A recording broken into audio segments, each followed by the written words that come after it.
My girlfriend yelled, "You're holding me back." I said, "Fly free then." I unsubscribed her from my streaming, gym, and let her lease expire. A week later, her friends were messaging me, asking what happened. For the last 2 years, I thought I had it pretty good with my girlfriend, Teresa. We lived together in an apartment that's officially under my name, but we split the bills. Or rather, I paid the bills and she'd send me her share. Mostly, I make a decent living as a data analyst, nothing crazy, but it's stable. Teresa is an aspiring influencer lifestyle coach. Her words, not mine. I've always been supportive, paid for the high-speed internet she needs for streaming, the top-tier gym membership for her fitness content, and a bunch of other subscriptions she claimed were essential for her brand. I never saw it as just my money. I saw it as investing in us. In her dreams. I was happy to do it because I loved her. Or at least, I loved the person I thought she was. The cracks started showing a few months ago, little comments here and there. If I had a more aesthetic apartment, my engagement would be higher. My friend's boyfriend just bought her a new lighting rig. I brushed them off. I'm a practical guy. I'm saving for a house, not for Instagram props. The bomb dropped last Tuesday. I came home from work tired. She was in the living room, fuming. She'd been trying to film a day-in-the-life video, and the Wi-Fi had apparently buffered for a full 5 seconds during her live stream. The world, it seemed, was ending. I tried to be reasonable. "Babe, I can call the provider tomorrow. It's probably just a network issue in the area." That was the wrong thing to say. "It's always something," she exploded. "This connection, this small apartment, this whole situation. Don't you see it? You're holding me back."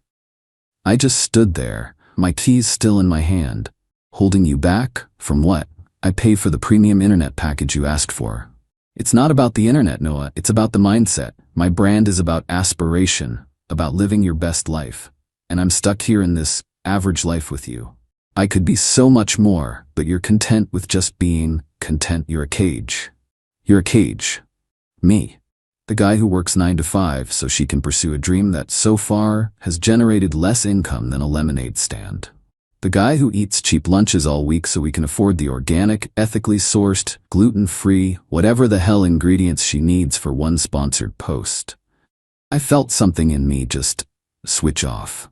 The anger I should have felt wasn't there. It was replaced by a strange, cold clarity. I looked at her, really looked at her, and I didn't see the woman I loved. I saw a stranger who viewed me as a utility. So I took a deep breath and said calmly, "You're right." She blinked, thrown off. I am? "Yes," I said, walking to the kitchen and putting my lunchbox on the counter. "You deserve to live your best life, to be aspirational, to not be held back by my average, content existence. You should fly free, Teresa." A triumphant, smug little smile played on her lips. "So you get it then? You'll start making some changes? We can look at bigger apartments. Maybe you can invest in my brand properly." I shook my head. "No, I meant what I said. You should fly free.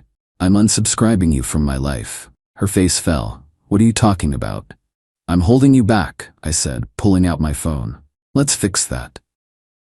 Right there, in front of her, I logged into my streaming service account. Her profile was right next to mine. Click. Remove profile. "No more sharing my Netflix. You'll need your own account for your chill time vlogs." Her jaw dropped. "Noah, what are you doing?" "Setting you free," I said, scrolling to the next app. "Gym membership. That's under my family plan. Let's snip that." Click. Remove member. "You'll have to get your own. Probably for the best, you can find one with better selfie lighting." Her voice started to rise, hitting that shrill note I'd come to dread. "You can't do that. My fitness content depends on that gym. And your freedom depends on you not being tied to me," I replied, my voice still level. "I'm just giving you what you want." I looked up from my phone and met her furious gaze. "The lease on this apartment is up at the end of next month. I just got the renewal notice. I won't be signing it with you. In fact, I think I'll look for a smaller, one-bedroom place. More in line with my average life, you know?" She just stared, speechless. The entitlement was warring with the shock on her face. It was a sight to behold. "You're dumping me?" She finally stammered. "No." I corrected her gently. "You said I was a cage. I'm just opening the door. Fly free, Teresa." I then went into my bedroom and packed a bag of essentials, clothes, my work laptop, toiletries. I told her I'd be at my brother's place and would be back over the coming weeks to pack my other belongings. I needed to give her space, but also create distance for myself. I didn't yell, I didn't cry, I just executed. That was a week ago. I've been sleeping on my brother's couch, which is less comfortable than my bed but 1,000 times more peaceful. I haven't heard from Teresa directly, but her friends have been busy. My phone has been buzzing with messages. Dude, what's wrong with you? Teresa is a mess. You know she needs that gym for her work. Why would you be so petty? Are you seriously kicking her out after everything she's done for you? Teresa said you had a psychotic break. Are you okay? You should really apologize to her. They're painting me as the villain, the unstable ex who just flipped a switch. They have no idea what she said to me. They only know the narrative she's spinning. For now, I haven't responded to any of them. I'm just documenting. Every message, every accusation. Let them talk. They and Teresa are about to get a masterclass in natural consequences. Update 1. Alright, so it's been another 2 weeks. The dust hasn't settled. If anything, it's been kicked up into a full-blown entitlement storm. Thanks for all the comments and DMs on my last post. It's weirdly validating to know I'm not crazy. So, where to begin? With the influencer squad, I guess. The messages from her friends, Sarah and Marie, didn't stop. They moved from confused concern to outright hostility. I continued to ignore them, which apparently was the gravest insult of all. Last Friday, I got a call from an unknown number. I answered. It was Sarah. She didn't even say hello. Are you just going to ghost everyone? Teresa is having a full-blown crisis and you're acting like a child. Hello, Sarah. I'm not ghosting anyone. I'm disengaging from a situation I was told I was the problem in. Teresa wanted to be free of me holding her back. I'm respecting her wishes. Oh, cut the crap, Noah. You know she didn't mean it like that. You're supposed to fight for her. Instead, you cancel her gym membership? Seriously? Marie told me her client leads from that gym have completely dried up. A little backstory. Teresa doesn't have clients. She has a few hundred followers and once got a free protein bar in exchange for a post. The client leads were just guys who hit on her at the squat rack. Me, her business ventures are her own concern now. That's what being independent means. Sarah, unbelievable. She's going to lose her apartment because of you. She can't afford a security deposit on a new place right now. You know her brand is just starting to take off. You're supposed to be her support system. A support system isn't a blank check. The lease is up. It's a natural endpoint. She has until the 31st to figure it out. That's more notice than most people get. She scoffed, a really nasty, condescending sound. Wow, you've really changed. I guess this is who you really are. Petty and cruel. She hung up. The main event, though, came from Teresa herself. A few days after my call with Sarah, I received an email from her. Not a text, not a call. An email. The subject line was, Urgent, Logistics and Asset Division. I swear you can't make this stuff up. It was a bullet-pointed list. Financial support. As you know, my income is variable as I build my brand. My business coach, some guy she watched on YouTube, says that a sudden loss of spousal support can be detrimental to a fledgling female-owned business. I've calculated a fair transitional alimony of $1,500 per month for the next 6 months. This will allow me to secure a new apartment and continue my work without interruption. Asset claim. The following items in the apartment were used for my content creation and are therefore business assets. I will be taking them. The 65 Smart TV for watching and reacting to industry trends. The high-end blender for my smoothie recipes. The ergonomic office chair you bought for your WFH setup. It's perfect for my Get Ready With Me segments. And the potted fiddle leaf fig tree for background aesthetics. Subscription reinstatement. You need to reinstate the gym and streaming accounts immediately. It's a shared asset we both benefited from. Your unilateral decision to cancel them was a breach of our domestic partnership agreement. We don't have a domestic partnership agreement. We were dating. Lease takeover. I've spoken to the landlord. He's an old man, very sweet. He said if you write him a letter confirming you're moving out and that I've been a responsible tenant, he'll let me take over the lease. You'll need to co-sign as a guarantor. obviously, since my income isn't traditional. I read that email 3 times. My hands weren't even shaking. I felt that same cold calm wash over me again. The sheer, unadulterated audacity. The entitlement was so dense it could have its own gravitational pull. Co-sign for her? After she called me a cage? I took a day to formulate my reply. I didn't want to be emotional. I wanted to be factual, methodical. Over the past couple of weeks, I've been stopping by the apartment when I know she's out to pack my things. I've boxed up all my books, my personal documents, and smaller valuables.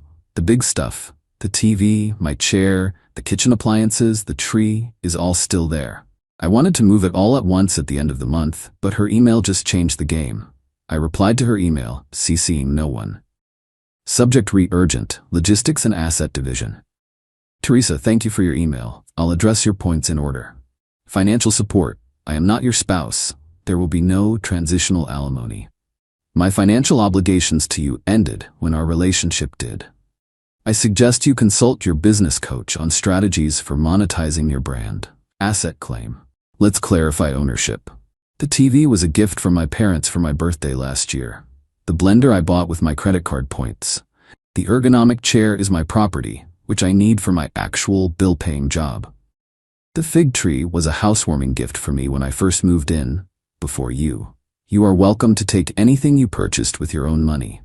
For clarity, that includes the pink yoga mat, the ring light, and the collection of inspirational quote mugs. I have located the digital receipts and proofs of purchase for my items.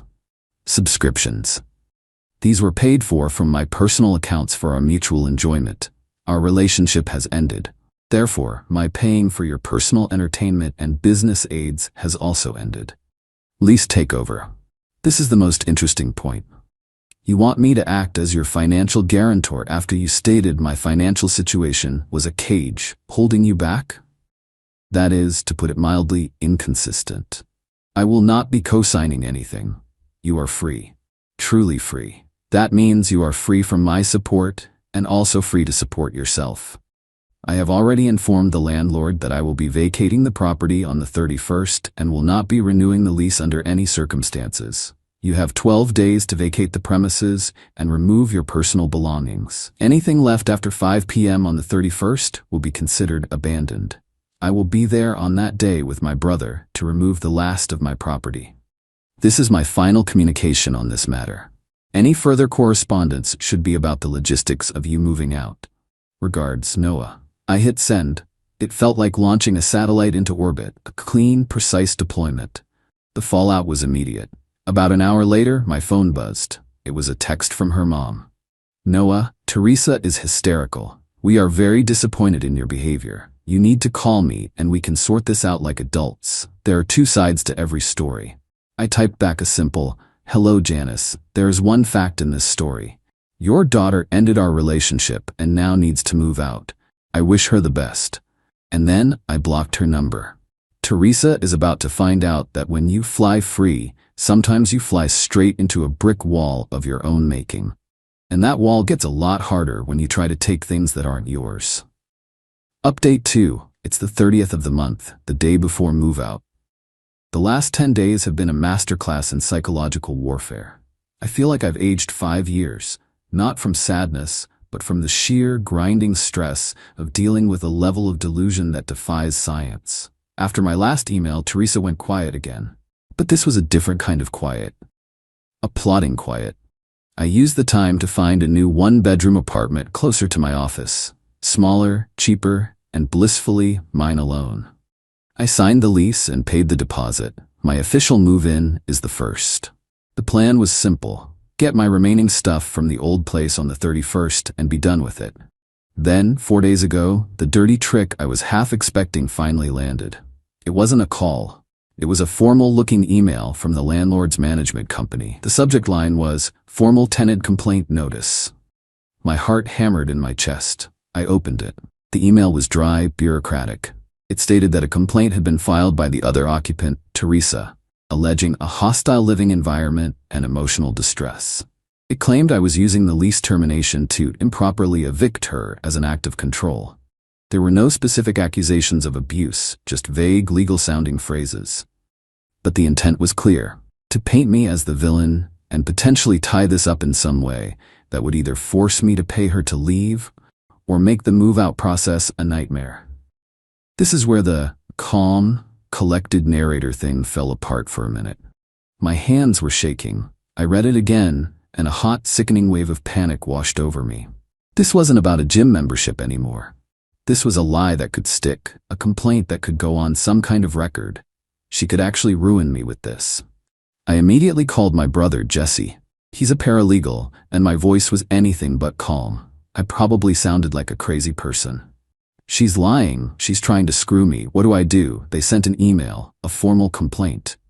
Noah, breathe, he said, his voice steady as a rock. Stop talking. Breathe. Good. Now what does the notice actually say? I read it to him. Okay, he said. This is a classic desperation move. It's all vague because she has no specifics. It's designed to scare you. What did the landlord say? It's from the management company, I said. It just says they're making a record of the complaint and remind all parties that the lease terminates on the 31st and the property must be vacated. Jesse let out a low whistle. Okay, so the landlord isn't taking her side. He's just covering his butt. That's good. He's staying out of it. This means it's still between you and her. You have her email demanding alimony and for you to be her guarantor. Right? Yeah, I saved it. Perfect, he said. That's your shield. She's not a scared victim. She's a failed business partner trying to renegotiate her exit package. Don't engage with her. Don't reply to the notice. Just stick to the plan. Show up on the 31st to get your stuff. I'm coming with you. We'll handle this with facts, not feelings. That call pulled me back from the edge. The panic subsided, replaced again by that cold, hard resolve. She had escalated. So would I. But with organization, not emotion. Which brings us to today. The 31st. High noon. I pulled up to the apartment building in a rented U-Haul van. Jesse was in the passenger seat. As we walked to the door, it swung open. Teresa was standing there, blocking the entrance. Sarah was behind her, phone held up like she was filming a documentary. A very smug, very nasty documentary. You can't come in here, Teresa said, her voice dripping with fake victimhood. Teresa, the lease is active until 5 p.m. today, I said, my voice level.